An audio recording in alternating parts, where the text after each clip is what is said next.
true. Talks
everybody who's watching us on live stream. Good afternoon to all our speakers and our guests. Good afternoon to all of you. If you are coming in or tuning in from wherever you are, we warmly welcome you to this remarkable and momentous event where we mark 1 year of George Floyd's death and murder. Where are we as a nation here in Wales?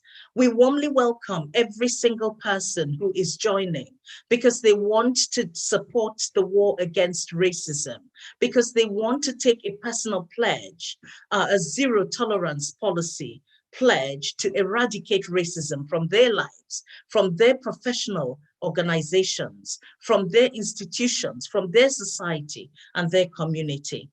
Today, my name is Uzo Iwobi, and I'm delighted to host this event. And I want to start with a tribute poem.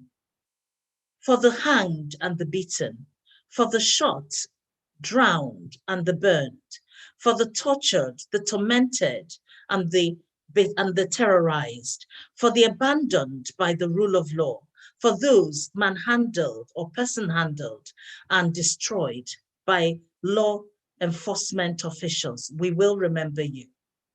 With hope, because hopelessness is the enemy of justice. With courage, because peace requires bravery. With persistence, because justice is a constant struggle. With faith, because we shall overcome. Nobody prepared the world for the death of George Floyd on the 25th of May, 2020. For us here in Wales, we're surrounded by people in equal levels of pain who believe that Black people still cannot breathe. We remember people like Mohammed Hassan, Christopher Kapesa. We remember people like Sianda, who's in prison. We call on all the peoples of the world to pray for Sasha Johnson, our beloved friend from BLM in the UK, as she is in a critical condition after sustaining a gunshot wound. We remember you all and every other person, every child, every boy, every girl, every individual who has suffered racism at the hand of another. We are a progressive society here in Wales. And I would say that predominant members of people in Wales are anti-racist, but the pockets of wickedness that we experience continues to blight the lives of ordinary people. Join us and stay with us for the whole program. And immediately I'm going to invite the chair of Race Council Cymru, who is the first and only Black judge appointed in Wales, George Racing. Welcome. Yokumbar, welcome to everyone. Thank you, Uzo. I speak from the perspective of Wales. George Floyd's death is a landmark, but he is not the last nor the first to be killed in the way he has suffered his death. There was in the medieval years death by water, by fire, by stoning. And yet the world came to a halt 25th of May, when they witnessed for themselves a man being killed publicly in 9 minutes. I come from the Welsh perspective in that at the time, just before then, we had Black, Asian, minority ethnic people suffering in disproportionate impact of COVID-19. Race Council Cymru, together with Bapio and other community leaders, wrote to the First Minister, Chief Medical Officer, Deputy Minister and Chief Whip, to question what was happening, why was it that the impact was on Black and others, and what is being done to protect them. And it was, as a result, there was an immediate response from the First Minister in formation of First Minister's BAME Advisory Group. And thereafter, it came out from that group, the socio-economic group, and the group led by Professor Kasher in finding ways of protecting people who were working in the front line. That was done immediately. Thereafter, Professor Obona produced a report which was hard-hitting and accepted by the Welsh government. And from there on, the Race Equality Action Plan was launched by Jane Hutt, an anti-racist minister in the Welsh government. We, in fact, have launched ourselves, Race Council Cymru, Zero Tolerance to Racism on the 18th of March. And the Welsh government had adopted anti-racist Wales policy. I would ask all the right-thinking people here in Wales, no matter what color you are, what religion you are, please join hands. It doesn't matter whether you are Race Equality First, East, or All Wales Race Council, join hands together and let's walk together to achieve zero tolerance to racism. Let no Black human being be stepped on and killed the way George Floyd was killed. Let Black people have their human rights and dignity. Time has come when we cannot tolerate the Black people being killed as if they were pests. They cannot be stepped on.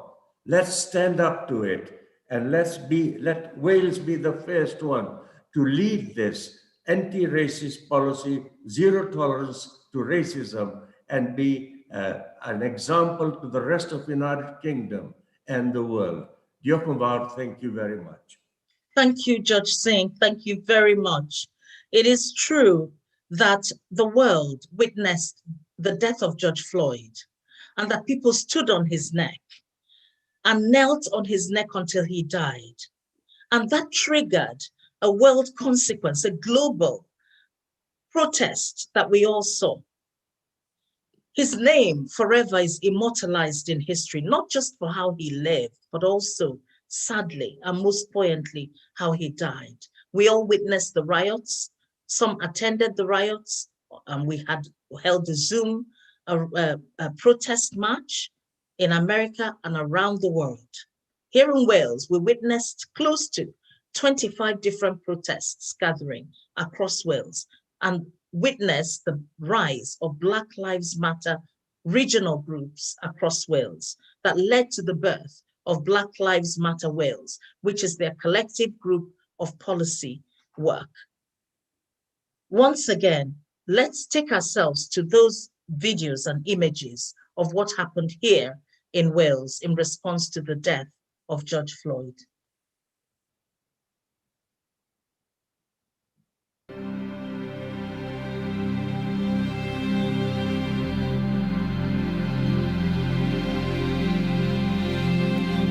We are demanding for change. Yes. I am tired of seeing Black people murdered. I'm tired of hearing people losing their parents, children, friends. I'm tired of innocent lives being stolen. I'm just tired. How much longer can this go on? We need awareness. We need education. We need healthcare professionals to be culturally competent. We need justice. We need a revolution. This is not the time to say, I don't see color. Because you need to see color to recognize what is happening in our public health. This is not the time to say all lives matter. Because all lives cannot matter until Black lives also matter. And this is definitely not the time to be silent. Because as Martin Luther King Jr. said, there comes a time when silence is betrayal.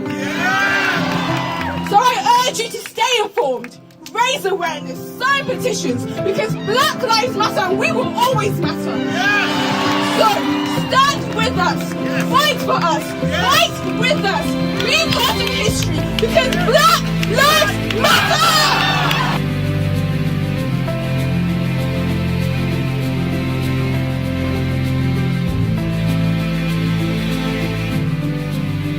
Because you are here today.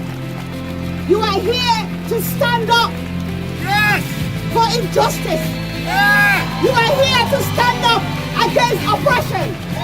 You are here to say enough is enough. And you are here to say we will not stop. We will not stop until we see justice. The fact that we've had to fight for decades that we can wear our natural hair like this in schools and professional workplaces is wrong. The fact that we're only acceptable amongst white people when we're educated to a likable standard is wrong. The fact that systems have been put in place to omit names on job application forms indicates the problem.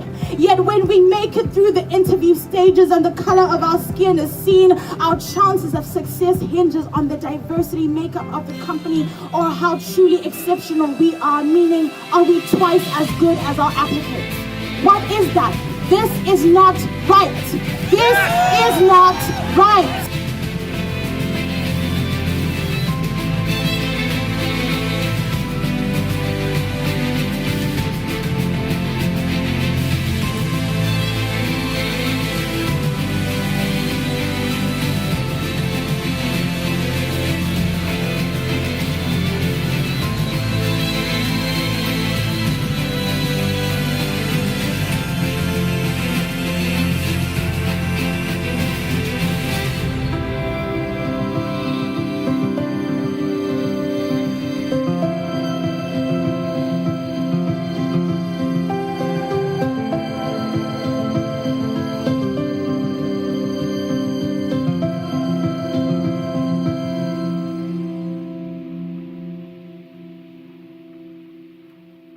We demand the ending of racial inequities in the criminal justice systems in Wales.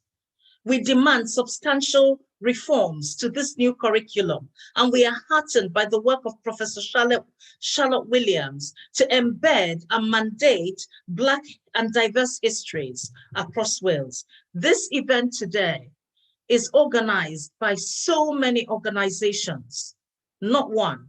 All of us working in unity and harmony, giving a strong statement from all race bodies and our allies across Wales that racial injustice must end in our generation.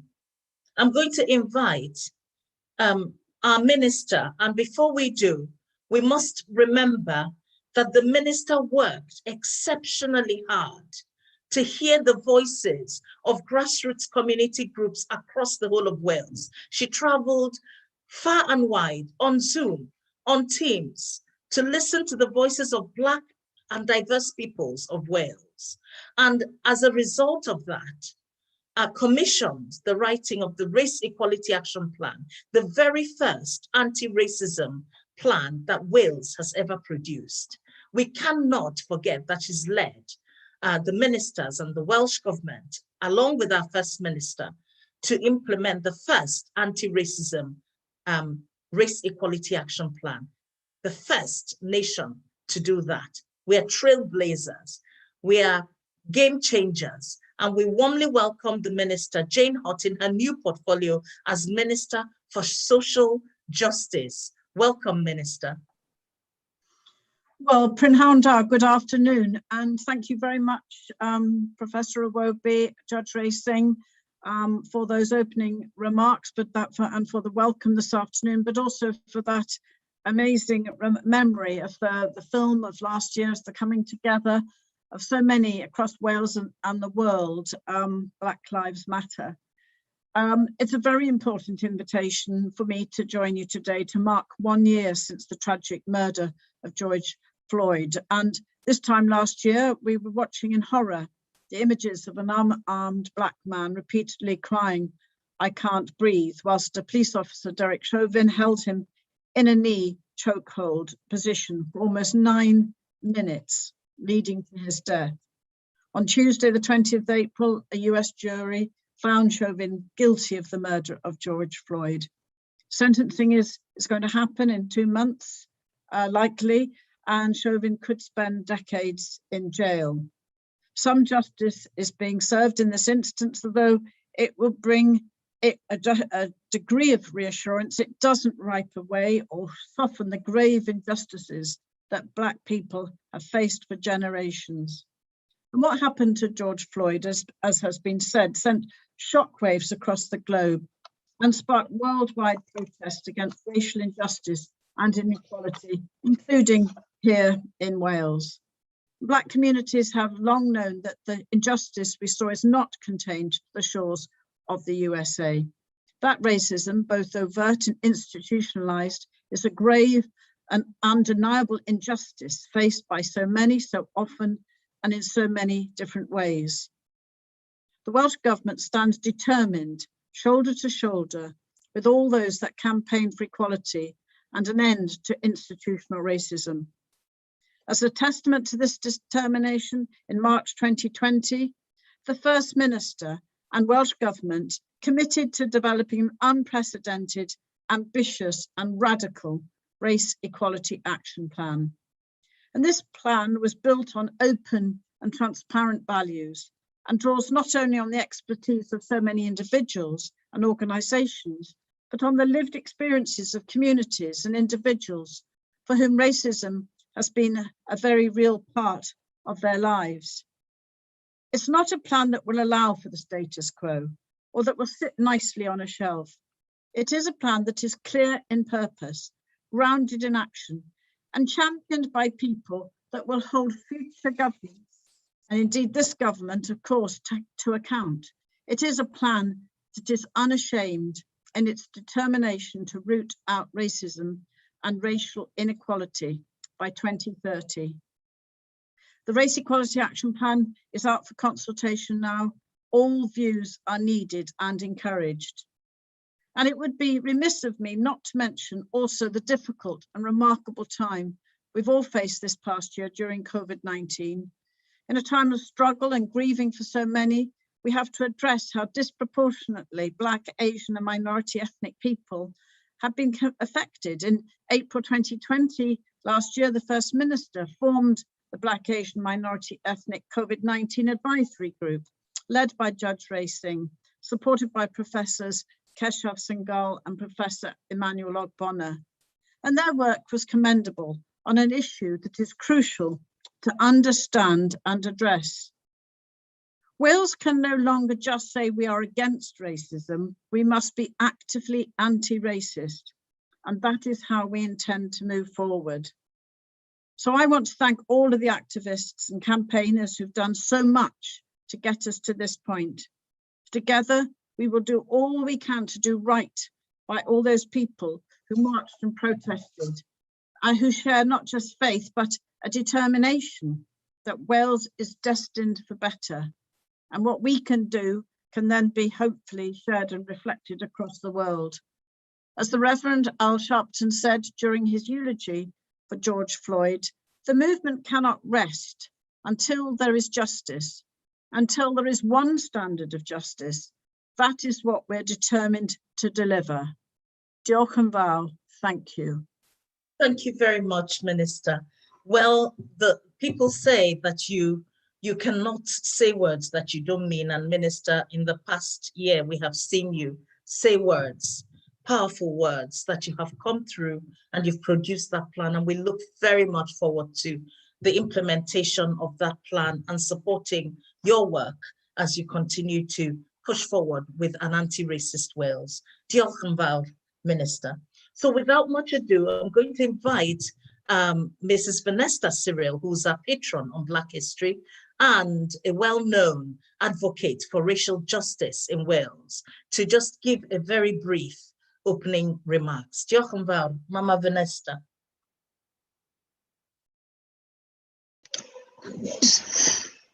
Good day to everyone.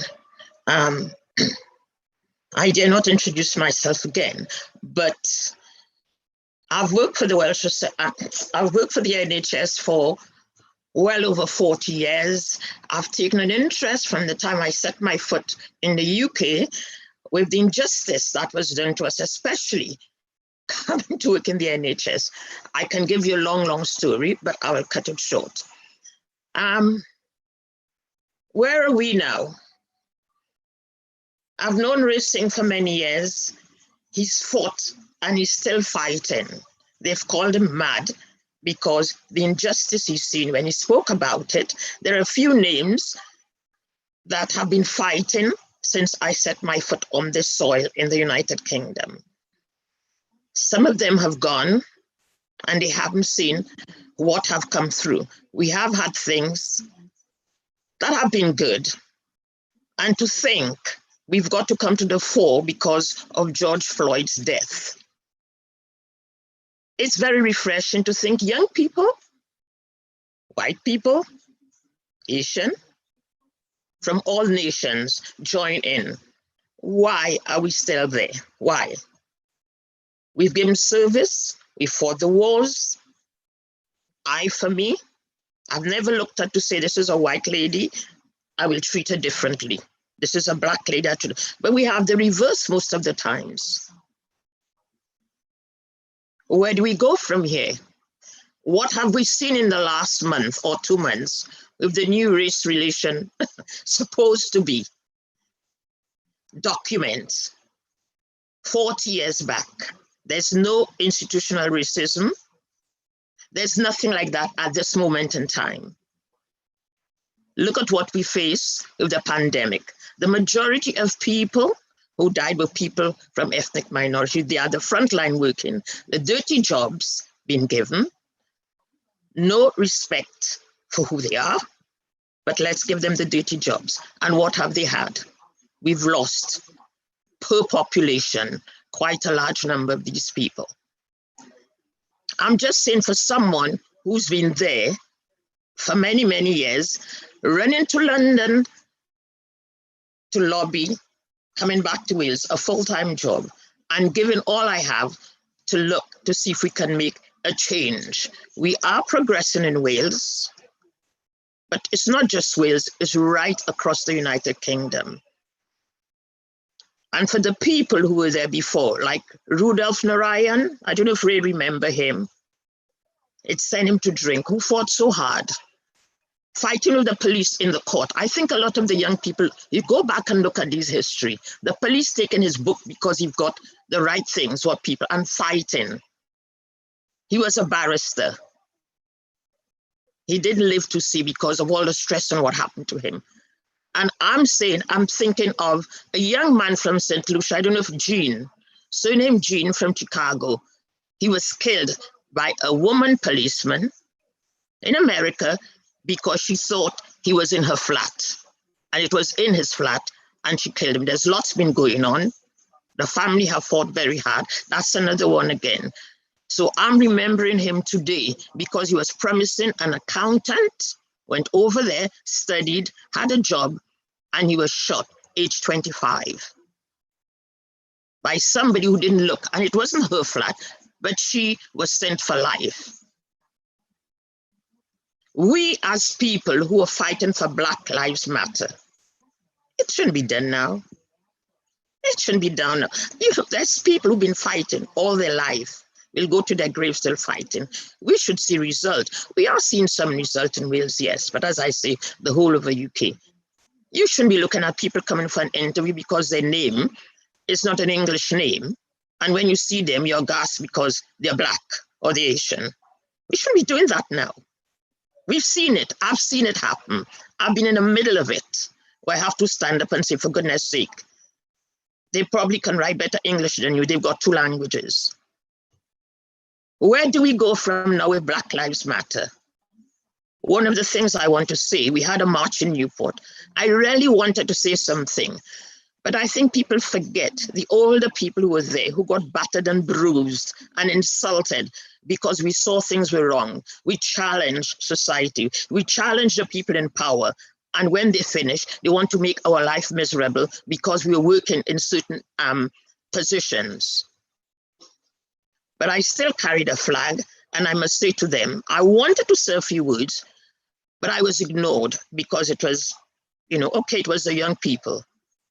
But don't forget the footsteps that went before you. You follow in these footsteps, and you still got to ask them, these people who've gone through it, and who can look and tell you what you got to look at and what you got to look for. Good and nice words and saying how wonderful everything is. It isn't wonderful. And I'm appalled at this report from the race relation people, whoever they are. The our people, a lot of them sat there because they want to make their name known. So this is my remit. By misfortune, I'm here speaking on behalf of RCC Caribbean Race Organization.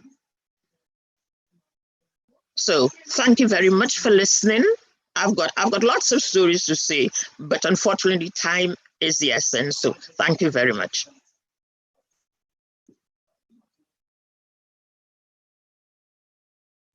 Thank you, Mama Vanessa. Your words are incredible. Thank you so much, Mama Vanessa. Your words are incredibly powerful and poignant today. And you are right. And these are the points that we raised with the young people who are leading on Black Lives Matter. They must refer to the elders, because you cannot fight for your future if you don't even understand your history. And the elders bring the history to the fore. So absolutely critical words that you have said there. A young man by the name of Shawnee to his family, was also killed in London during an intervention around support called by the hospitals to help with a mental health episode. It resulted in police officers arriving and the man dying. Today, Shawnee's auntie, cousin, Molara Awen is here to talk about Shawnee's law. Molara. Hi, everybody. Yes, diolch yn fawr I chi gyd. Yeah, we look to America, to George Floyd, but we need to look to the UK. We need to remember the names not just of Olasheni Lewis, but of Jack Susianta, Sean Rigg. The list goes on. Here in Wales, 2 deaths this year, Mohammed Hassan, Moeed Bashir, in Cardiff and in Newport. It's true that the death of George Floyd meant that the world finally woke up to the institutional racism that we have all suffered across the world, and Black Lives Matter movement took off. But we have to turn our attention here in the UK to the UK.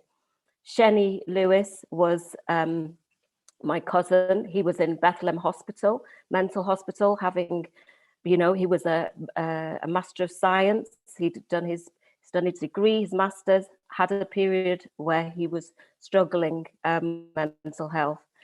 11 police officers restrained him for 45 minutes. They had 2 sets of leg restraints on him. He was handcuffed across his face. He was saying repeatedly, "I can't breathe." And after 45 minutes, when he lay there dead, the police refused to let the medical staff intervene because they said he was faking unconsciousness. When they finally attended to him medically, they revived him, but he was brain dead. So my beautiful auntie, Ajibola Lewis, had to make the decision a week later to turn off the life support. It took us months to get back the body, and when we did, the body was covered in deep-seated bruises. 7 years to get an inquest and to find out what had happened and to get those police officers into the coroner's court. And guess what? After the 11 jury found that the police had basically caused his death, the subsequent police inquiry said that these officers had no case to answer. So those police officers are still on our streets. They obfuscate, they make it so difficult for the families. You look at the Hillsborough families, 25 years to get justice for their families, and still we wait for justice. So We need to support these families. We need to support the United Families and Friends campaign. I would beg you all on the last Saturday in October to join us to march in London. We should take to the streets for our families, for the Kingsley Burrells, for the Joy Gardners. The list goes on. In 2018, we had Cheney's Law, which meant that any police officer attending a mental health setting had to wear a functioning body camera because, surprise, surprise, there was no CCTV working, so the police could effectively do what they want. Cheney's Law was passed into law. We were invited as a family to go to the House of Commons, but here we are 3 years later, and we have not had the law put into practice by the Conservative government. I would beg Jane Hutt and everybody at the Senedd to adopt Cheney's Law. All Wales people first to put it into their manifesto. I would love to have Cheney's Law here in Wales and to extend it not just to the police, but also in prison settings as well, so that functioning body cameras when any sort of restraint or intervention is happening, and so that we can find out what happens. I would request that when Black Lives Matter are talking, as they did on Cheney's birthday on the 22nd of March this year, that they check the facts with the family and get the facts right. And proud also to take part in Race Council Cymru's contribution to the Race Equality Action Plan, and currently working in schools for the Arts Council's Cynefin project around the new curriculum. And I'm very disappointed to report that working in schools here today, the same comments such as all Black people should be slaves, all lives matter, and our history only ever starting at slavery is still the case. We need education, we need justice, we need parity, we need reparations, and above all, we need to have our beautiful leading the way racist-free Wales by 2030. I think if we all come together with our allies, we can do that. One last thing I would say is if you are in Cardigan this afternoon, we will be having at 4:30 a live Black Lives Matter protest. We are coming together to remember who we have lost and to state the way how we need to move forward. Thank you. Thank you so much. Thank you very, very much, Molara. And the principal of the Royal Welsh College of Music and Drama, I have to say, and I am biased because I'm a vice president there, but I have to say that the Royal Welsh College have been housing the Windrush elders who didn't have a home for a long time over the past 3 years. And they were the first to publish an anti-racist action plan right in the middle of that pandemic in 2020. So we warmly welcome you, Principal Helena Gaunt. Thank you, Uzo, for that warm welcome. And I want to say how honoured I feel and humbled to be joining this event and for the college to be partnering Race Council Cymru. It's a momentous moment to honour George Floyd and the many people, particularly in Wales and the UK, who have also suffered such terrible injustices. For me personally and for the college, this is such an important moment to listen again and to reflect and to renew the commitments that we've made, because it feels so much from here that we are still in the early stages of a long journey. That journey is one that is hard, it's painful, but it is so important. And I was really struck by what you said, that peace requires bravery. This is a moment for us to commit to the bravery it takes. And Uzo, thank you for walking with us. That means everything for us to be able to go on this journey.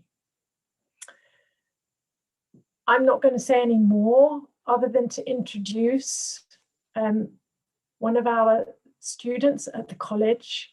Our actors have been really exploring a wonderful range of poetry by Black writers in the last months. and 3 of them have chosen poems to perform for us today. The first is Blair Gayaba, who will perform Water by Koleka Putuma.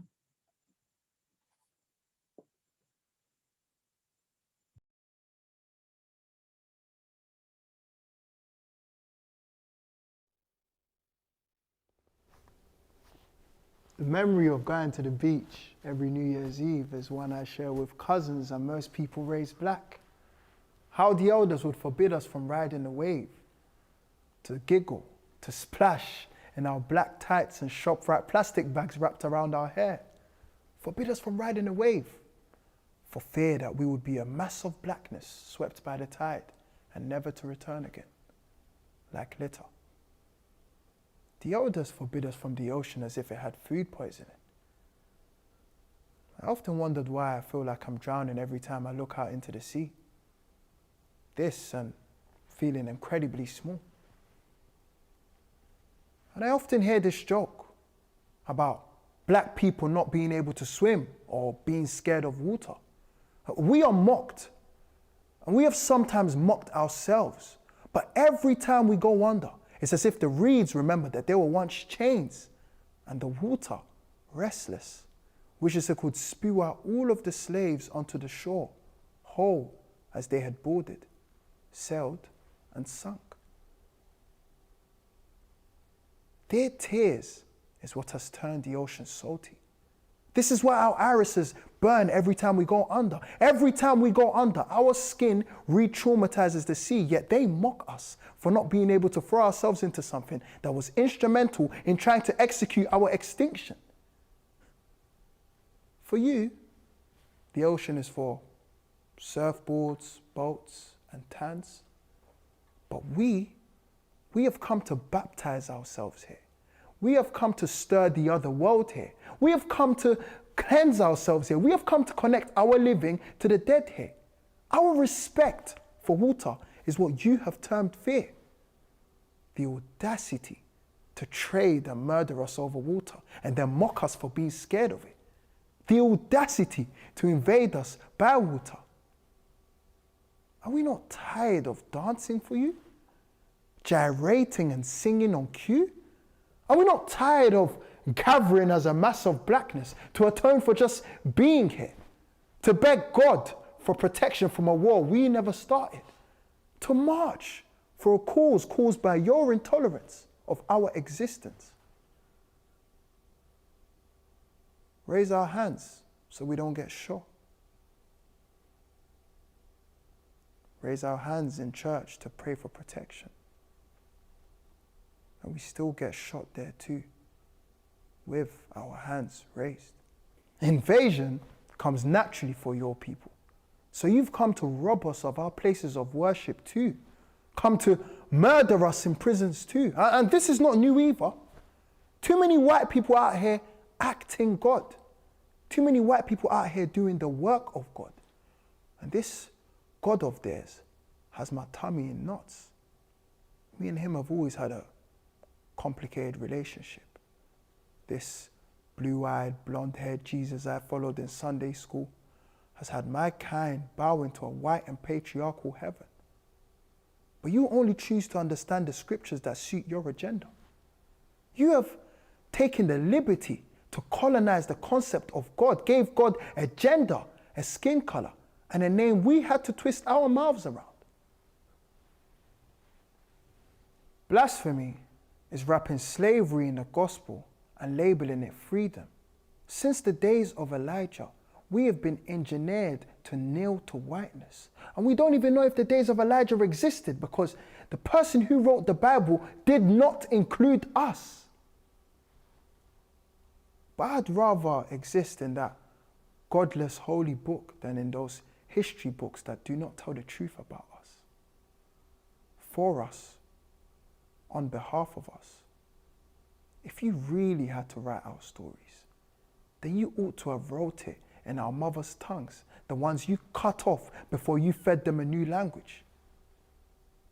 We never consent, yet we are asked to dine with the oppressors and feed them forgiveness. How? When the only ingredients I have are grief and rage. Another one who looks like me died today. Another one who looks like me was murdered today. May that be the conversation at the table. And we can all thereafter wash this bitter meal with amnesia and go for a swim after that. Just for fun. Just for fun.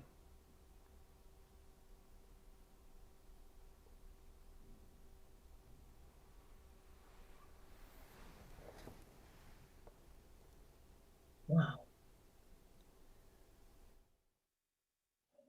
That is a painful poem.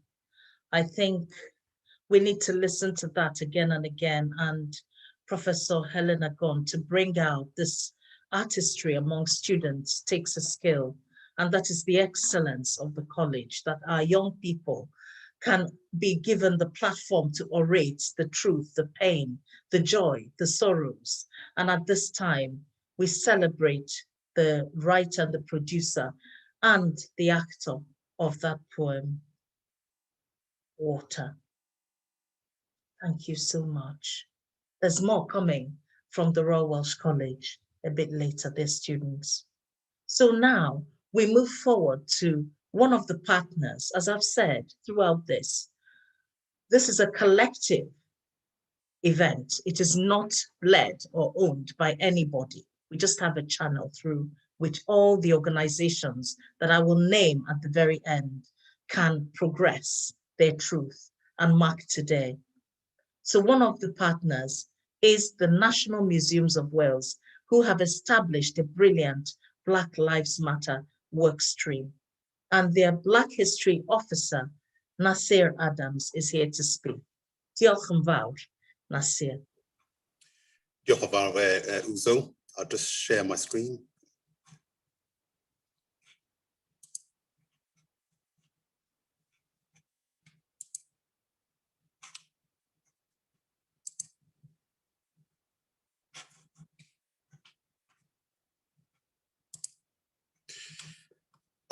Pnawn da, everyone.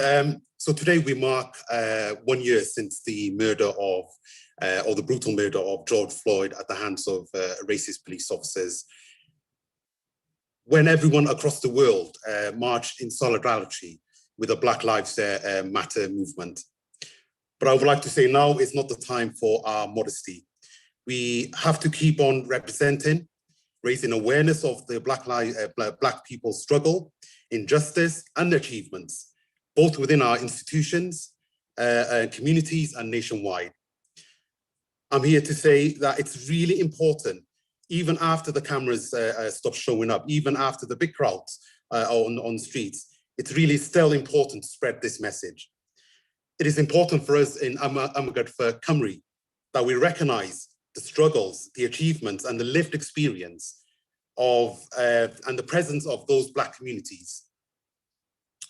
I can't believe it's been a year, and what a year it's been.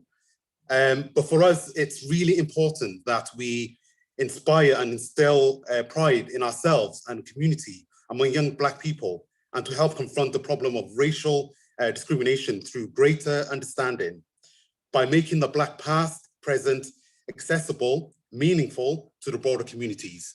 And I couldn't be so much prouder of our young people all coming together, you know, for Amagad for Cymru actually adopting and actually participating in some of these the demonstrations. And it was wonderful to see the amount of diverse communities, intergenerational, different from all walks of life, coming together with one message. And I put that message on there, that no justice, no peace, that Black lives do matter. And we need to keep on, in terms of our institution, the National Museum of Wales, to capture that, to celebrate these unsung heroes who have represented the communities and brought everyone together. It's really important for us to capture that and make sure that you know, we digitalize it and actually use it as an educational tool. I mean, all these pictures, what's really impressive is like I said, it's the young people. It's amazing the amount of how these young people have all come together to celebrate, to stand up to injustice all across the world. And for us as an institution, I think it's important for us to collect and become more responsive, and more importantly, to support communities and being embedded within our communities, so that we can share these historical moments for our current and future generations, and tell the stories of these extraordinary change makers of our time who deserve to be recognized and remembered. So in terms of what has changed since then, for us, I think it's about really listening and hearing communities and making sure that we change our own practices. So one of the main things that we've done is we've made sure that the BLM movements, that we have a pan-Wales collection across Wales, and to work in partnership and embed ourselves with different organizations and different young organizations, and to make sure that everyone's voice is actually heard. And also in terms of collecting and displaying, it's looking at our collection to ensure that it actually mirrors those communities. I know I'm a bit short of time, but it's about also collecting oral recordings of these community enablers, and to make sure that their voices are as genuine, that we have displays of genuine people and how they narrate their own stories and their own narratives and their own lived experience. But also we've adopted a lot of manifestos from different organizations, but as well as becoming and having some sort of action plan in terms of being an anti-racist establishment.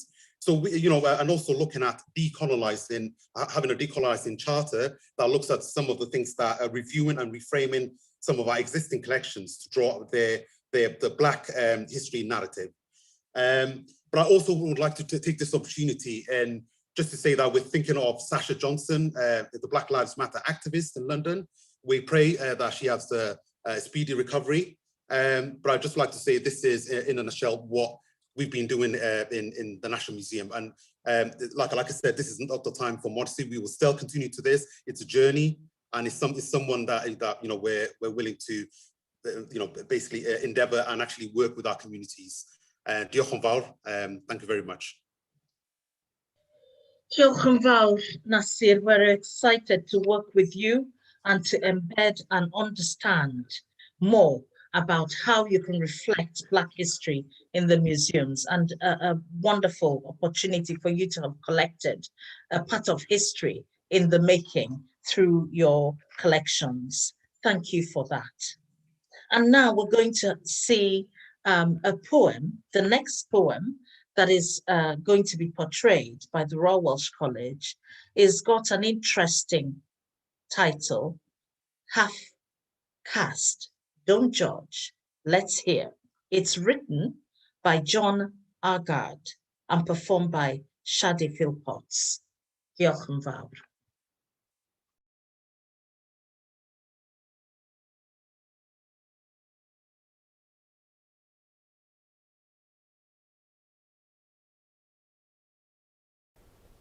Explain yourself what you mean when you say half-caste.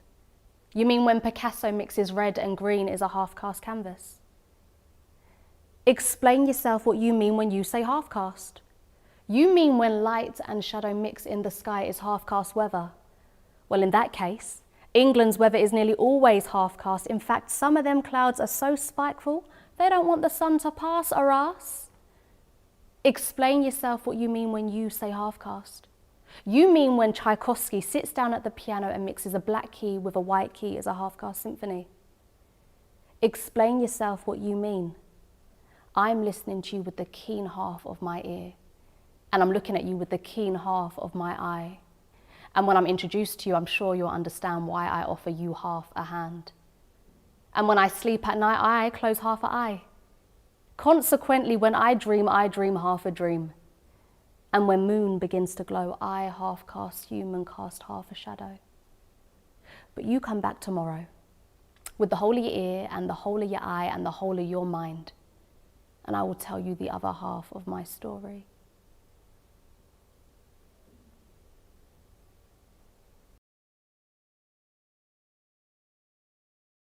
Wow, that is so powerful. For many of us who whose relatives or family, in my case, my husband, is mixed heritage. It's so important to name this and smash it. So important to recognize that we cannot categorize mixed heritage people by recognizing the half of them that is white. So what happens to the rest of them? So this is a really powerful statement and a poem. Thank you so much to Principal Helena Gaunt for your ceaseless support for all of us. Thank you. And now, the moment we've all been waiting for. Our sister from Wales, and this is intentional because we believe that we can reflect global issues in a local way. We wanted our keynote speaker to be none other than an activist who has worked, who deserves this place today to orate about the issues about mental health and the impact that addressing this is having on Black Welsh people. So without much ado, she is Shaheen Taj OBE, the Chief Executive of Henna Foundation, who is also representing Women Connect First and the Women's Hub, including Balzo. And we warmly welcome her today. Shaheen Taj, over to you.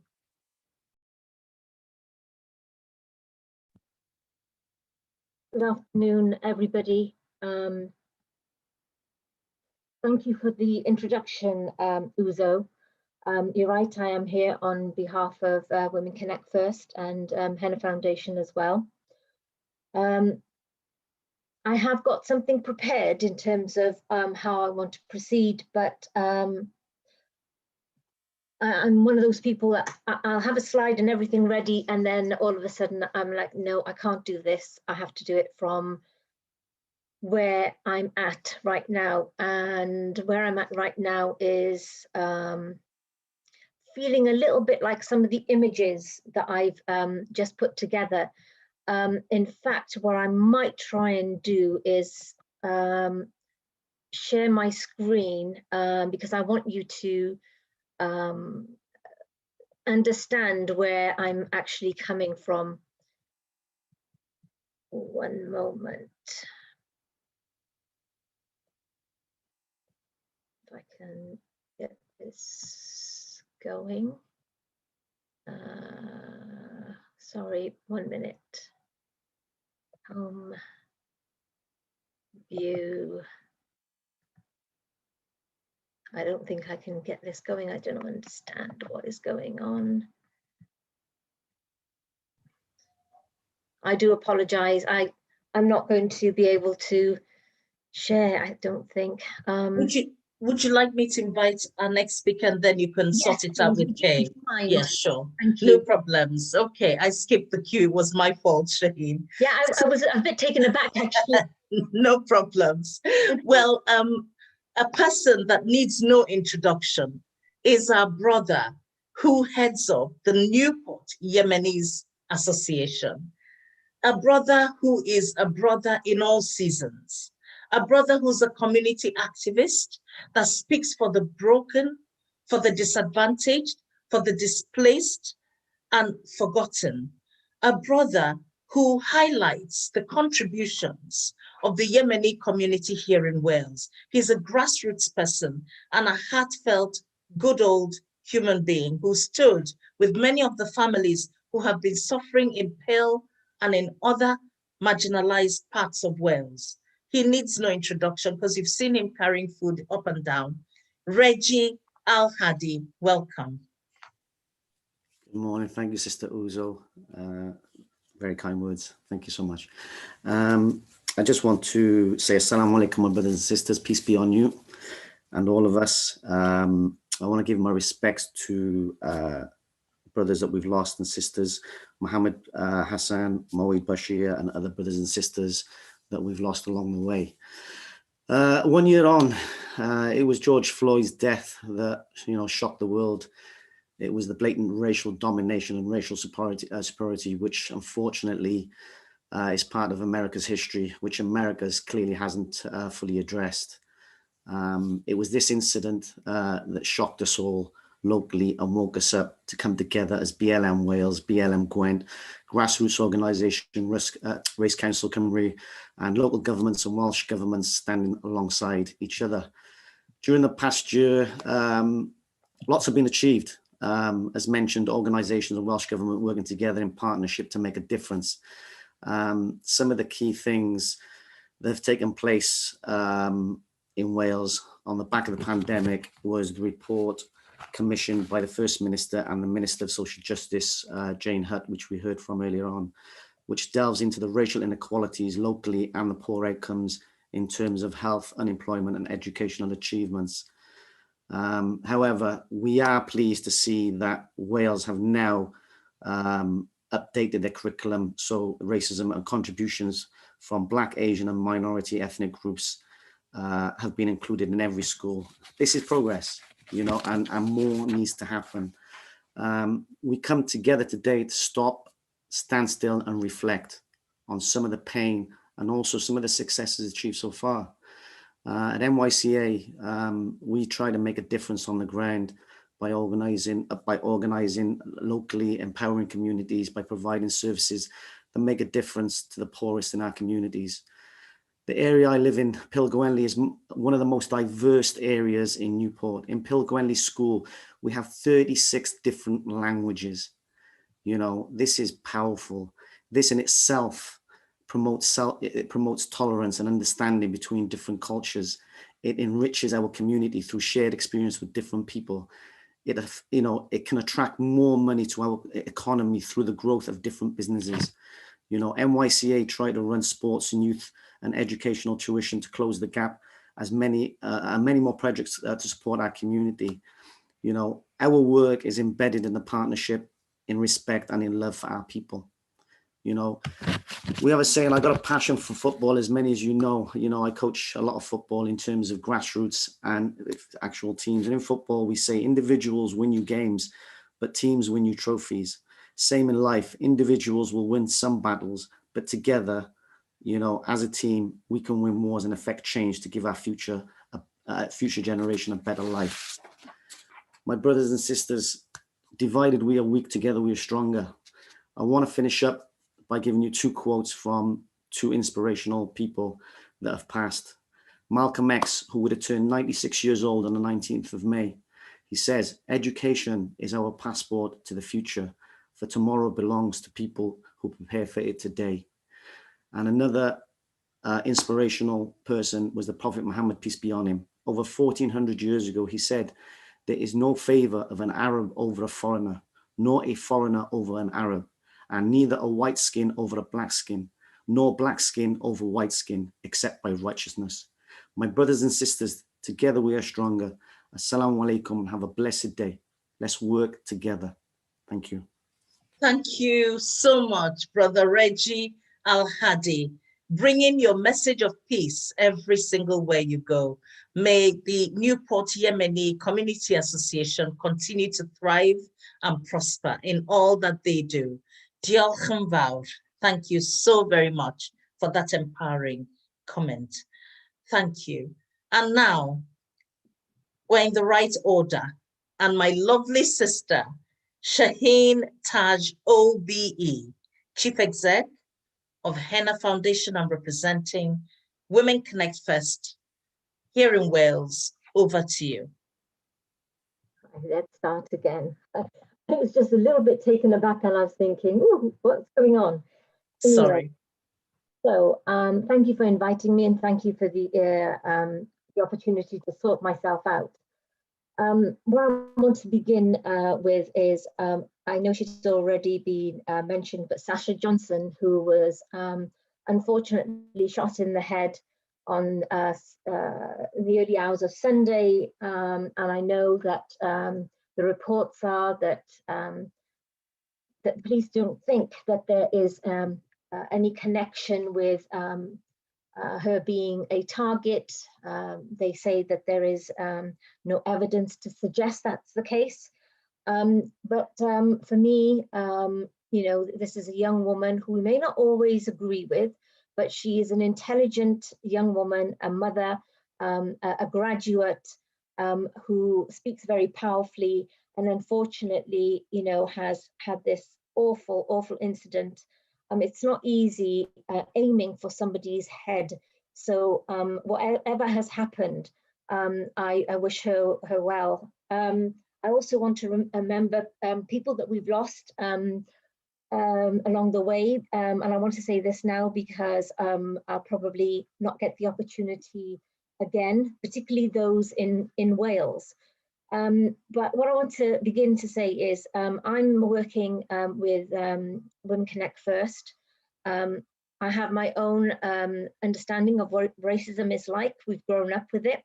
But at Women Connect First, you know, we see firsthand what women, children and young people and how they're being impacted by the, you know, direct and indirect racism and forms of hate crime, you know, their fathers and mothers and they themselves feel. The harm that it causes them is absolutely immeasurable. The pain, you know, I always say, you know, you can't measure the pain and the trauma that it causes, but it actually knocks their self-confidence and leaves them feeling really unsafe about going out alone. I mean, even to be allowed to be confident, it's almost like we're in an environment where that isn't allowed. And in most cases, we find that, you know, people in our communities tend not to want to report hate crime that they suffer because they think, well, what, it's not going to change anything. Or they think that no one's going to be taking them seriously. And a lot of people don't even understand the scope of the law, you know, that it's actually a criminal offense to hate and target people, which is another, you know, story in itself. But in terms of, you know, for me personally and the work that we do at Women Connect First, it's important to recognize where things are at. 1 minute, I'm just going to share. Can you see that? Yep, great. So the images that I mentioned earlier are these. For us at Women Connect First, you know, children and young people are so important. You know, people overlook the fact that racism and adverse childhood effects have a very deep impact on young people. And if you just look at these images, you have one at the bottom left with somebody with their head in their hands. I used to see that all the time in the playground when I was growing up. That is still happening today. The young black boy in the top left, to my top left, and then you have the young black girl, and then you have it even as adults. And then you look at that image of the brain and that individual, that could be anybody, you know, man, woman, child, and you ask yourself, why?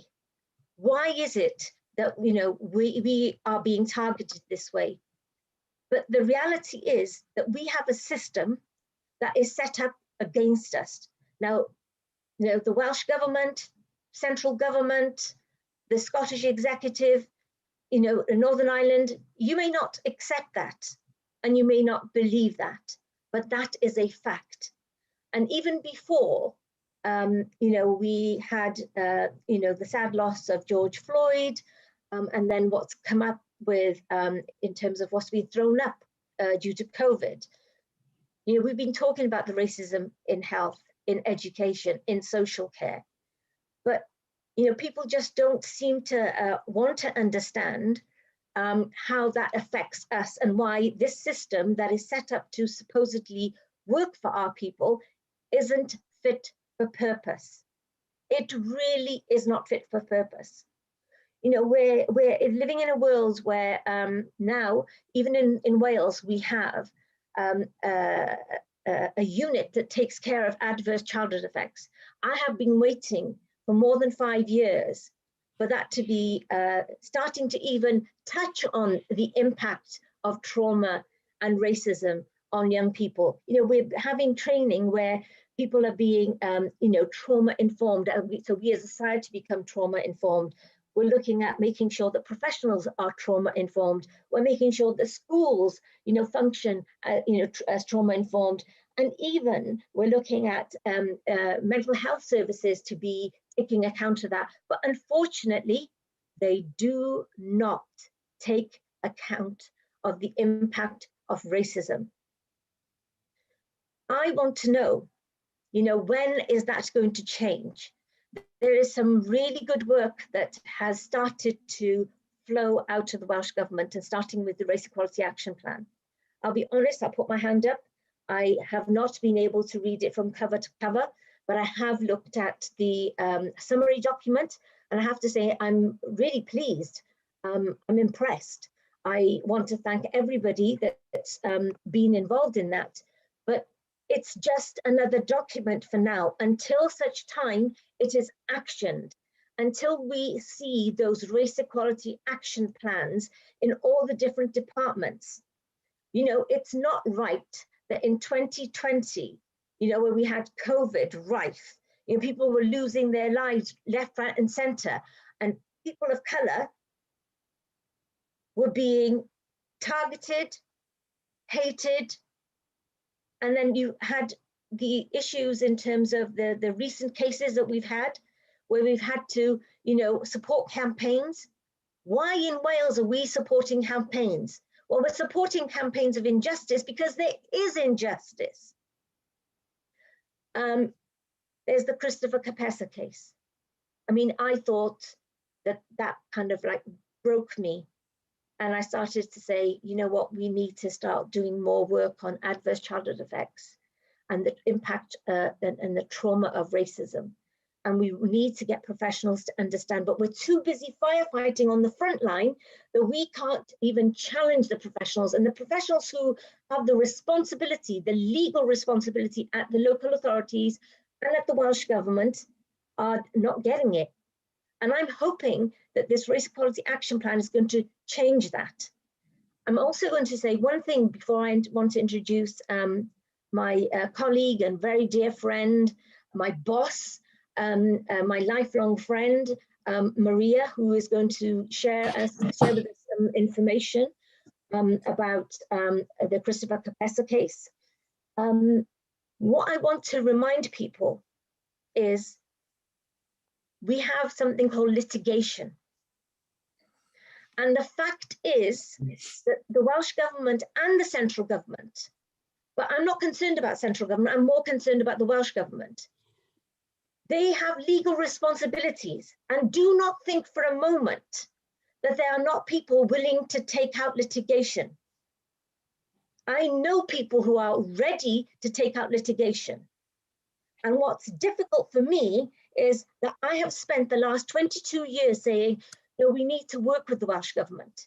But when we're in a situation where we have the Sianda campaign, the Christopher Capessa campaign, the Mohammed Hassan campaign, the Moeed Bashir campaign, and there's one other that it's missing out of my mind at the moment.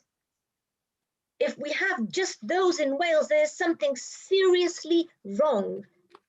All I can say is, I am pleased, certainly as Women Connect First and Henna, that we have the support of the trade unions, because for us, we know they're a body that will stand up and call it out. Unfortunately, we don't have our organizations who are willing to call it out. And one of the reasons why our organizations, the Black and Ethnic Minority organizations, are not in a position to call it out, because we're funded by the very establishments that aren't doing the job. So like it or lump it, you might find it hard to swallow.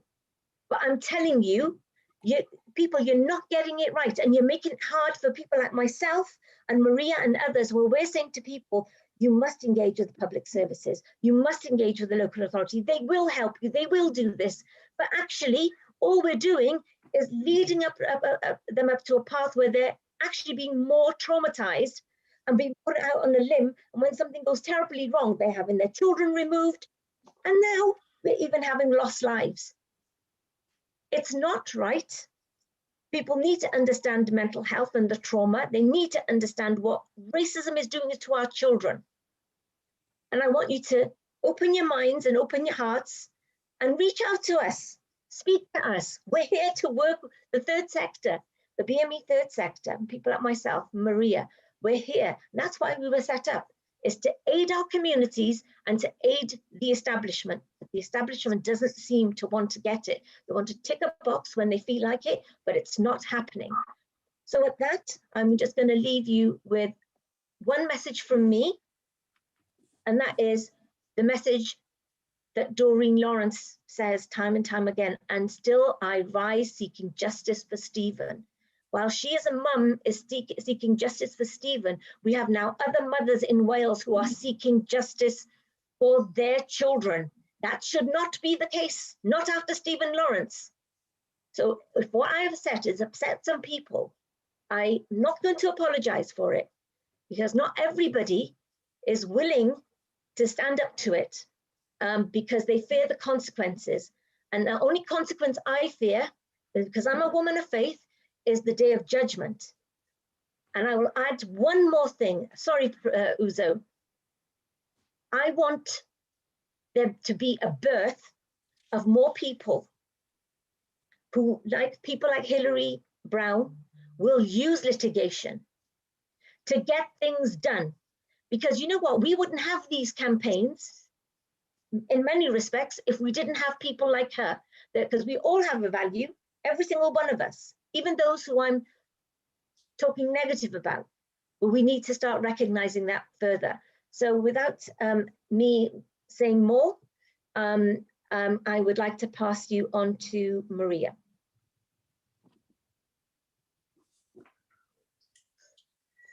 Thank you so much. Maria, we have literally 1 minute. Sorry. I will use this 1 minute very briefly.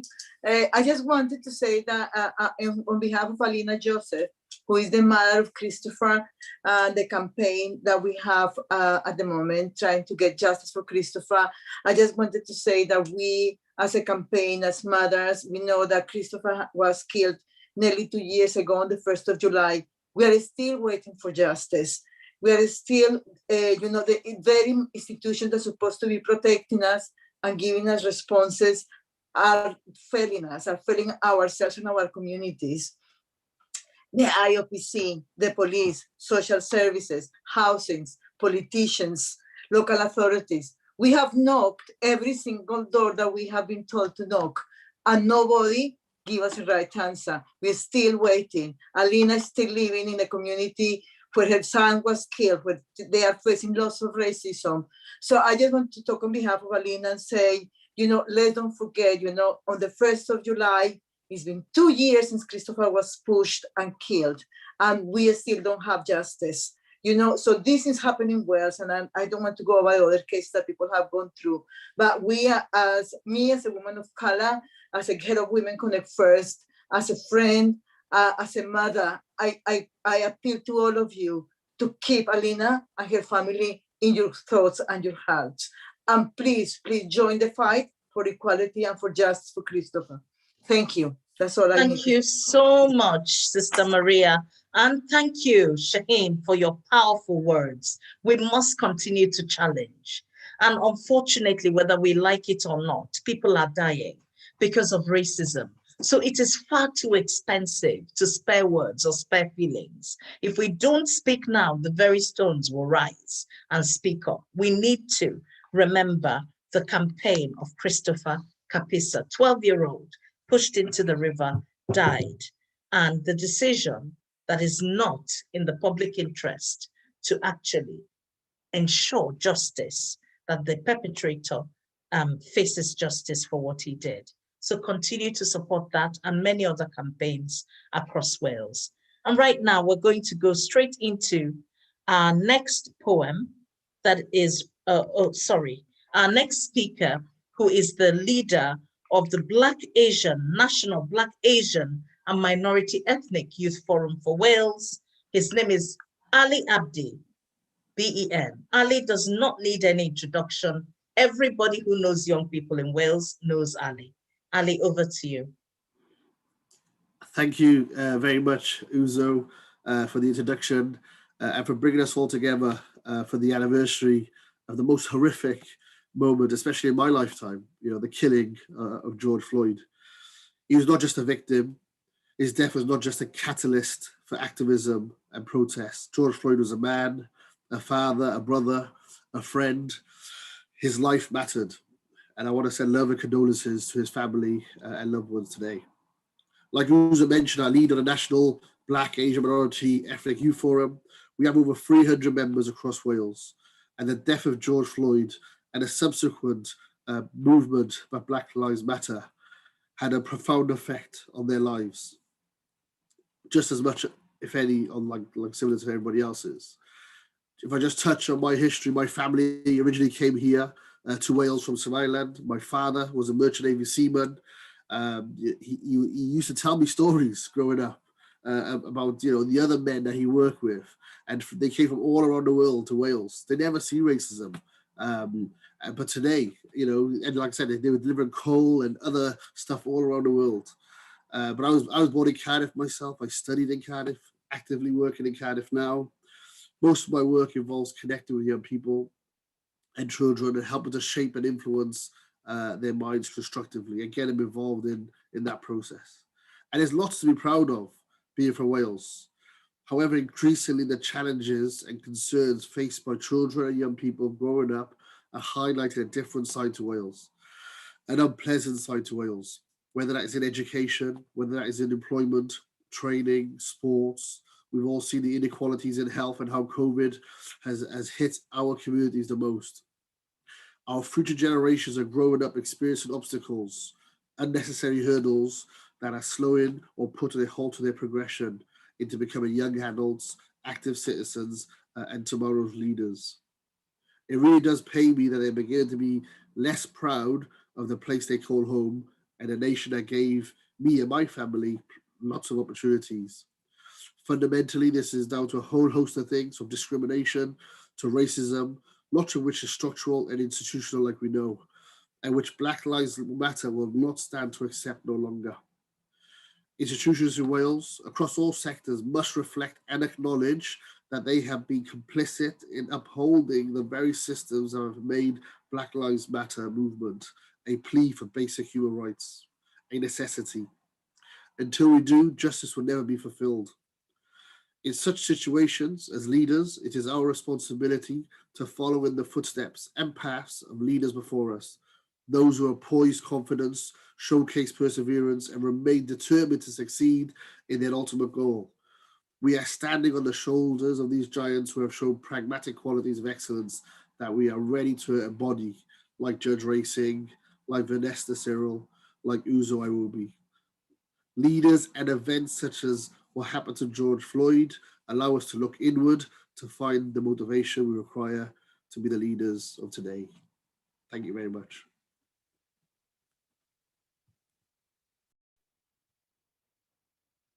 Diolch yn fawr, Ali. Bendigedig pawb. Please support the work that Ali is doing through the National Black, Asian and Minority Ethnic Forum. Ali has been instrumental in highlighting a lot of the racism that young children in schools are facing. Even today, there was a call and a report and a video shown of a school here in Newport where a Black child was asked to kneel down and lick the boots of a white boy. This is totally unacceptable in 2021. What is this world coming to? We need to step up and resist and challenge racism in all its forms. And just before we go through, because I know some of you might just be joining us, this is a joint All Wales event, including organizations such as, in partnership, Royal Welsh College of Music and Drama, Black Lives Matter Wales, Zero Racism Wales, the National Museums of Wales, TAIPAL, Cardiff Met University, BAME Ed, Education, Stand Up to Racism, Stonewall Cymru, Black, Asian and Minority Ethnic Educators, that's BAME Ed, Women Equality Network Wales, East Wales, Kiran Cymru, Women Connect First, Henna Foundation, the Mentoring, Newport Yemenis Community Association, Black Police Association, BAUZO, Showrists in the Red Card, CLPW, and all varieties of other groups. So this is a joint event to honor George Floyd and all who have died in the recent few months. So now we're going to listen to a poem called The Darkening Red of Your Blood. It's written by Roger Robinson and performed by Liam Prince Donnelly by a student at the Royal Welsh College. Thank you.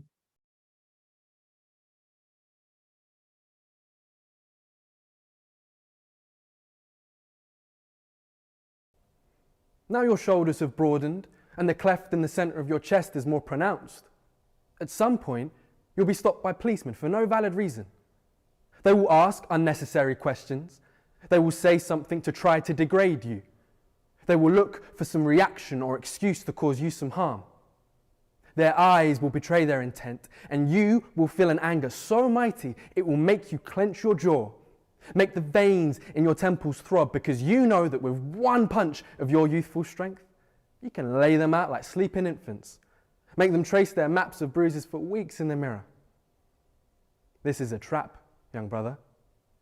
Do not fall for it. Don't become the ink of a new obituary. Think about your mother's grimace. Think of the gap that you'll leave amongst your people, grieving you like a tongue to a missing tooth. Take the contempt out of your eyes. They love the flow of blood. It makes them feel powerful, like a god. They'll talk about how dark red your blood seemed at the station for years. They'll laugh at its thickness, how you passed out begging for help. Realize that keeping yourself alive is bigger than racism and disrespect. Keep alive, young brothers. Keep living.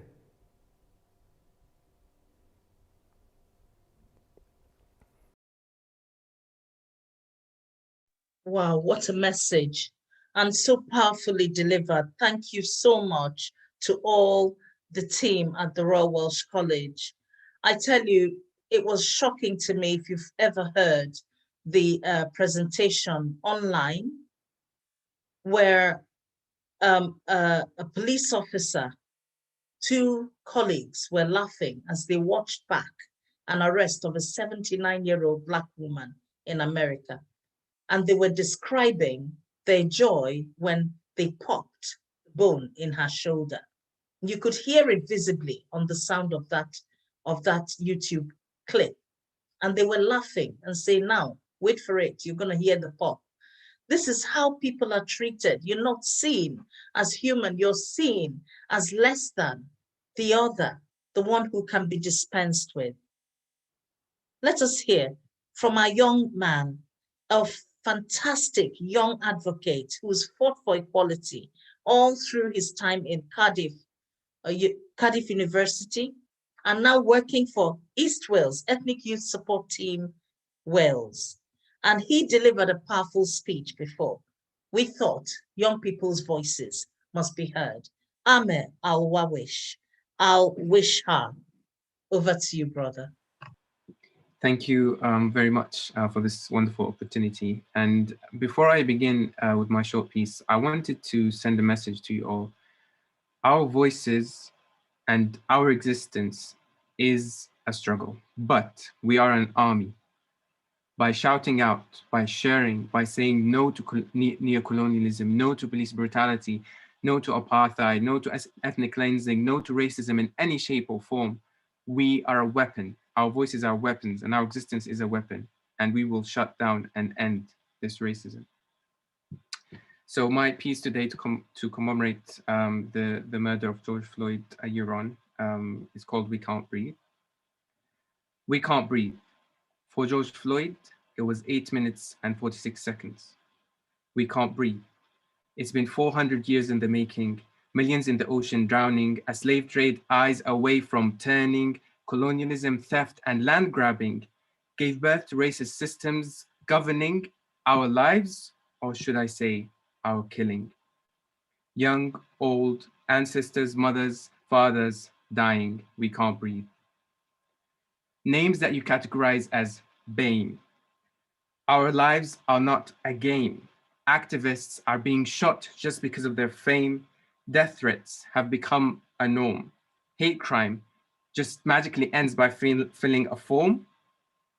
Young, we struggle from the crib to the dome, a struggle that is being tattooed to our existence, our veins, and our being. We can't breathe. In Palestine, we can't breathe under the rubble, in a constant siege, under a struggle. Last week, 60 children's funerals, but there, for George Floyd, lies a mural, because justice for one is justice for all. United we stand, divided we fall. Together we will reach our goal. We can't breathe. Black lives matter. Those we lost, I want you to remember. Never surrender. It is not a political statement, it is a global movement. We will not stop until we get justice because we can't breathe. The world and its leaders have failed. Our people are still being jailed. So my people, listen. A people that have said enough. Stand together, men and women. Dismantle the systems of oppression, because one thing is for certain, a change that will undeniably happen.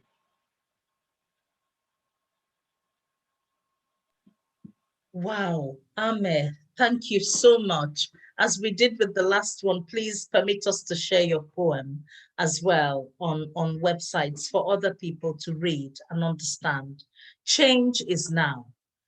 Support an anti-racist Wales. Look at the work that Welsh government is seeking to do. Public services, private sectors, support an anti-racist Wales so that we can all dwell together in harmony. Now, our kingpin is Cindy Ikie. If you haven't heard Cindy speak, you haven't lived. She is the National Campaigns Manager for Black Lives Matter Wales, which is a collective of leaders from regions of Black Lives Matter work across the whole of Wales. She's written the piece that's gone to press today about the impact of the death of George Floyd, but not only him, about the impact of the death of all the people who have died in Wales and are linked to racism. So we call on you, Cindy, to speak. Thank you. Hi, everyone. There is a song in my heart, and I will not forgive myself if I don't sing it. Amazing grace, how sweet the sound that saved a wretch like me.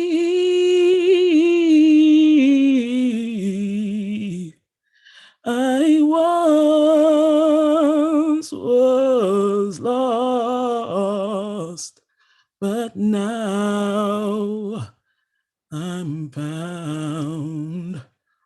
Was blind, so blind, but now I see.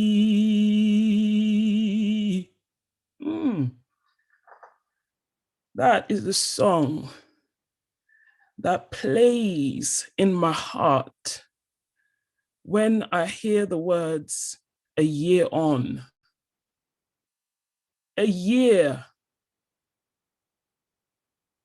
A year. A year on from the day George Floyd was murdered by the police and the world was at a standstill. There was an uproar against the injustice, but the deaths of Mayid Bashir and Mohammed Hassan were not prevented. What was learned by the institutions that needed to learn the most? What was changed? What was reviewed? From the police in particular, what few of any openings, if any, were created to hear from the general public and adapt practices in a way that would reduce the likeliness of Black people dying in police custody. One of the most apparent injustices is the disadvantageous and disproportionate application of stop and search policies on Black people. The record after record after record of the use of force and its disproportionate impact on Black people, all amounting to no innovation of policy so that it can no longer target Black people on what many describe to be racial profiling methods of determining whether or not someone should be stopped. No addressing of the disproportionate application, no conversations around the impact that use of force has on individuals, and how to recognize when a human being is in agony or is writhing in pain, and when that vocalization of pain should warrant the loosening or complete removal of any restraint, and immediate provision of healthcare should take priority instead. There is absolutely no shred of care towards Black people that I have seen evidenced. In the crime justice system, none. In the education system, none. In the healthcare system, none. Only indignity upon indignity, the feigning of ignorance of various forms of indirect discrimination by the same people who say ignorance of the law is not an excuse for not following it. Hypocrites beyond your wildest imagination. I have seen only the rigidity and resistance of a white supremacist structure that refuses to acknowledge the unfair oppression of Black people. We hear that Black people are more likely and are being more harshly sentenced and imprisoned. But nothing is being done. Nothing in the system has shifted in response to these reports of disproportionate race-based judgments, meaning that our justice system, meaning that our justice system is segregated, that Black people must serve longer imprisonment than their white counterparts. And yet nothing in the system has shifted. Black people are treated unfairly, but the whole of society keeps ticking away, not computing these facts, allowing it to continue. In schools, teachers are left to their own devices, expressing racist views to children of school age, punishing Black students in sadistic, endless cycles. What I would term physiological, psychological, physical abuse. Knowing that the access Black people have to complaint procedures and reporting is hampered because of the institutional racism that is aiding and abetting these behaviors. These people know that we are restricted, that we are limited, that we are powerless, and they take full advantage of it every single time. Yes, many people rose up against the injustice they witnessed, and many took to the streets, and all of these efforts will never be forgotten, and their value is extremely high indeed. Alas, the systems in place to oppress and deny Black human rights are not being successfully challenged. UK government, with the audacity of a mischievous gremlin, ruled the UK free of institutional racism, retracting their initial expressions as an afterthought only because of our retaliation, our gnashing of our teeth. We have ground our teeth down to the bone in the sheer disbelief of the carelessness and the outright denial that they displayed with that report.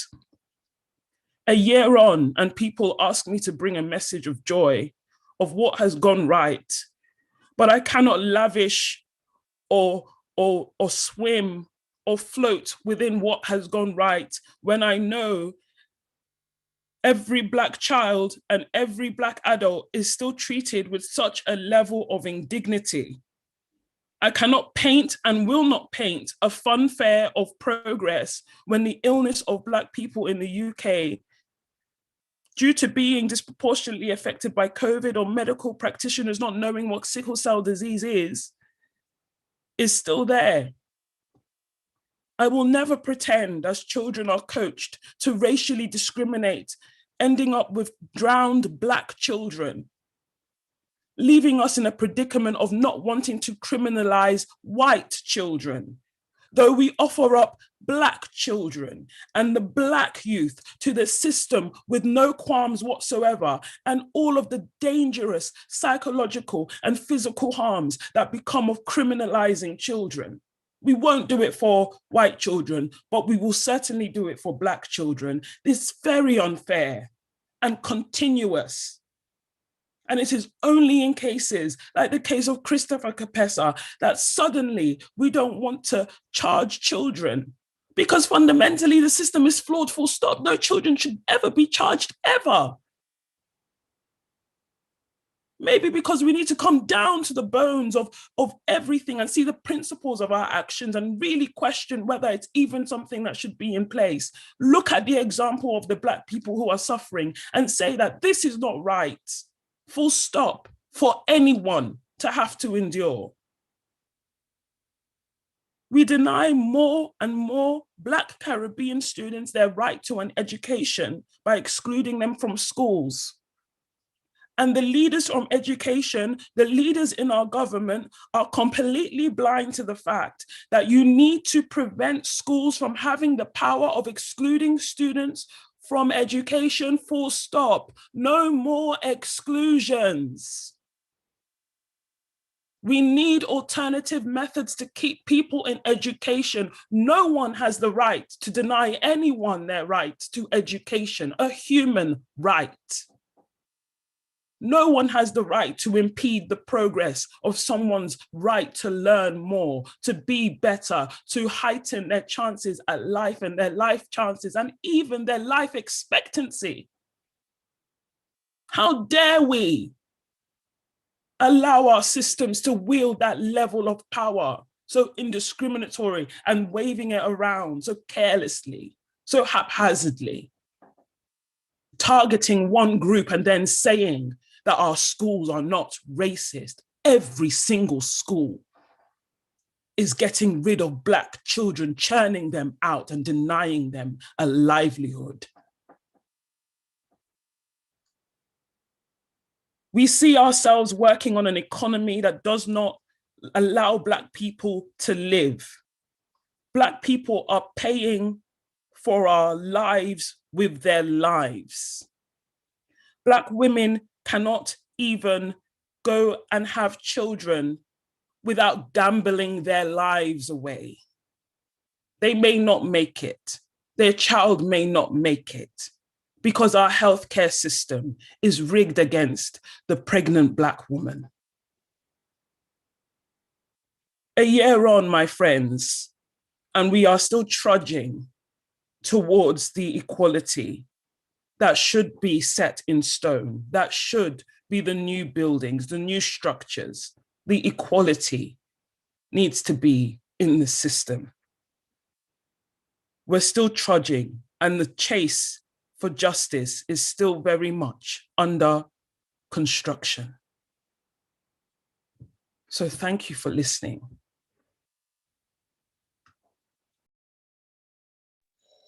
Cindy, you have taken the words from every one of our hearts. You have put them down on your piece of paper, and you have spoken it as if you consulted with each one of us. I thank you for your courage. I thank you for your bravery. I thank you for the audacity of your statements. I thank you because when you speak, Black people's rights are heard and protected. I thank each and every one who has spoken, each and every one who has come together in unity, because united we stand. Look at all the communities that have come together. I know we are out of time, but I crave your indulgence, please. We have Show Racism the Red Card, BAUZO, Black Police Association, Newport Yemenis Community Association, The Mentoring, Henna Foundation, Women Connect First, Kiran Camry, East Wales, Wen Wales, Black Asian and Minority Ethnic Educators, BAMED, Stonewall Camry, Stand Up to Racism Wales, Cardiff Met University, Tai Pao, National Museum Wales, Zero Racism Wales, Black Lives Matter Wales, Royal Welsh College of Music and Drama and Race Council Camry, alongside CLPW, the Portuguese-speaking communities of Wrexham. There's so many more. There was no funding for this project. There was no funding. Organizations here have had to contribute £100 to put this together. This needs to change. Black organizations need to be funded appropriately. And I'm speaking to all the funding bodies. Make a change. We shouldn't have to come cap in hand to beg for the right to be funded, to do the work that people like Reggie do, that people like Ali do. And we need more people to allow people like Ali and Reggie and others who work in schools to go into schools, like people like working in Henna Foundation, the Women Connect First, BAUZO, all of them, to go into schools and make that change. Support East, support Show Racism the Red Card, all these organizations, support Race Council Camry, support Tai Pao. These are organizations that are set up to do good. Let us do it together. Let us do it together for posterity. In conclusion, and before we pay the last tribute to those who have fallen, our Black history artists have come together and put together a musical tribute using their song, We Won't Forget, which was for the NHS. It's won one of the 5 top awards. There were 5 altogether awards, but the only music entry in that category, and it won the Wales Culture Matters Award for 2021 for the composition and contributions to COVID-19. They've adapted the words to be a tribute for George Floyd, for Mohammed Hassan, for Christopher Kapesa, for all the people, Moyed Bashir, all of them who've died. They have performed for them, and that will be a sing-out moment. But I want you to remember the names of organizations that have done this. There has been no funding for anybody. Nobody here has been paid. We've just had a little minimum for the artists, but the Royal College contribution has been completely complimentary. But these people need to be valued. We need these organizations supported. All these students from the Royal Welsh College, we thank you. We thank you, Principal Helena Gaunt, for your support, not just for the Windrush Elders, but for all the communities. I'll finish with this statement from Black Lives Matter in America. As a Black person, even here in the UK, I experience an act of racism every day. This is my reality. I am referred to as a Picanini with a watermelon smile. And you know who said that? I am 9 times more likely to be stopped and searched, 3 times more likely to be arrested, and 4 times more likely to die from police brutality.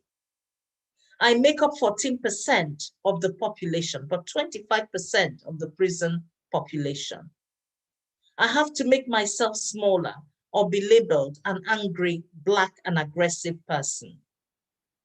Even with a degree or 2, I am still paid 23% less than my white peers. And finally, I regularly hear, I'm not racist, but ... And even whilst painting this wall, people are walking past saying, go back to your own country. That's the reality of life for many people around you who are Black. So we call on our white allies.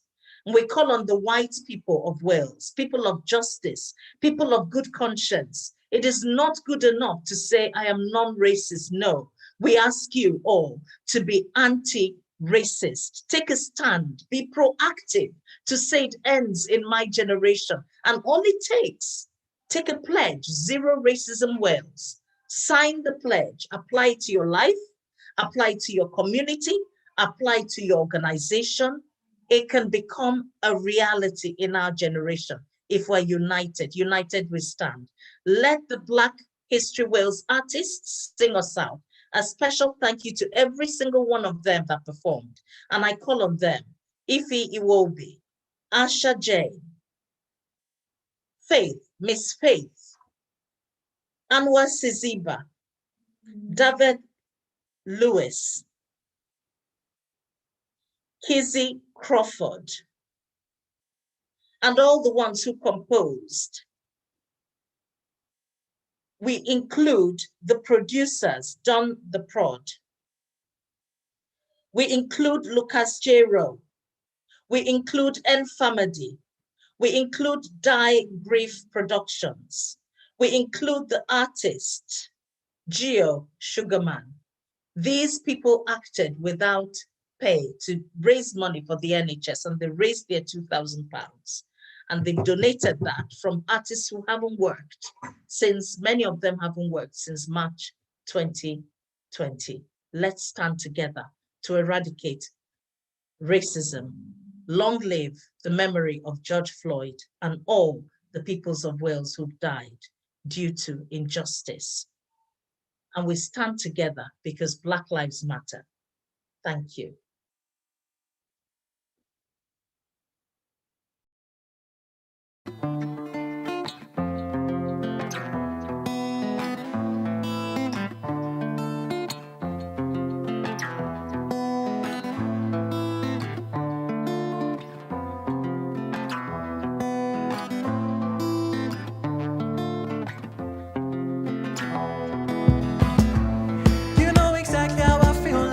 Up in the morning, everything locked down like my mother told me you'll be alright. Positive energy, good fortune come by your side.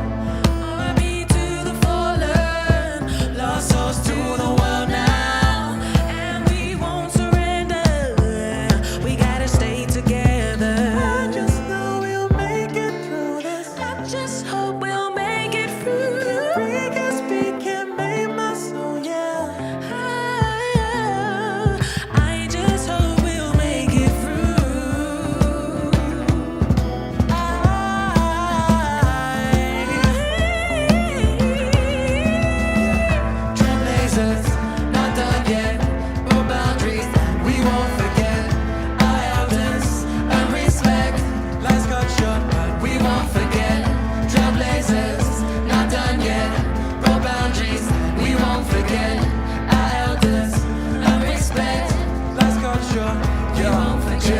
To stay positive in struggle times, you know, but it's harder when we're losing no control. I tell you it's a murder we live in. Brothers all around us dying, mental health keep kicking, but keep your head up, just keep trying. Better days are yet to come, so keep pushing, stay focused and don't give up. Yeah. Better days are yet to come, but keep pushing, stay focused and don't give up. Put a path on me and here is all. Man, I was to go by.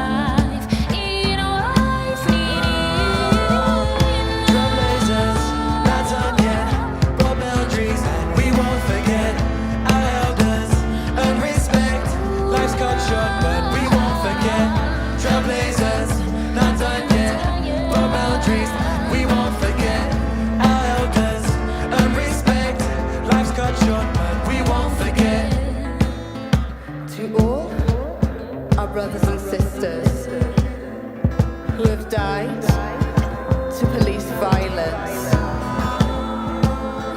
We won't forget you. We will remember you. We won't forget. Trailblazers, not done yet. Broad boundaries, we won't forget.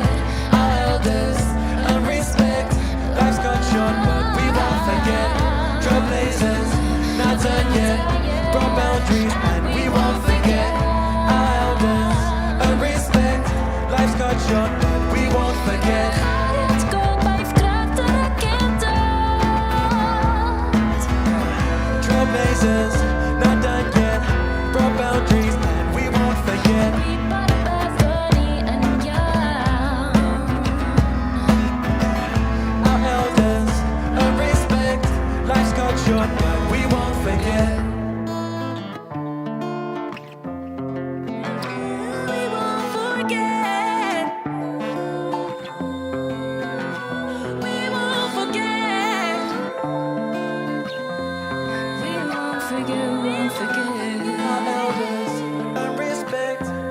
got shot, but we won't forget. A big thank you to Ife for composing that track, and to all, for Dabs who composed the words of the chorus, and to all the performers. Thank you to Arts Council Wales, who covered the costs and the fee that the artists used to create that piece inside the theatre. We thank them for their support. And I mentioned the artists again: Enfamadi, Lucas Rowe, Miss Faith, Don the Prod, Dabs, Ife Wobi, Anwar Siziba, Asha Jane, David Lewis, and Digraph Productions. I want to thank Kay Denia from Race Council Cymru.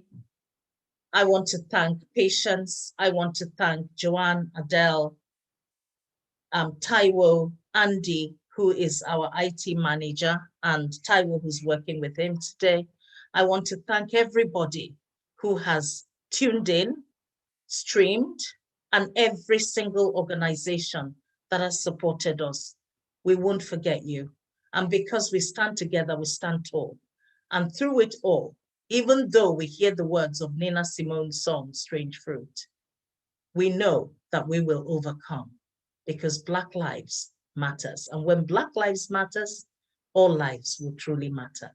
Thank you so much. God bless you, Wales. Out. Thank you. I think we can unmute.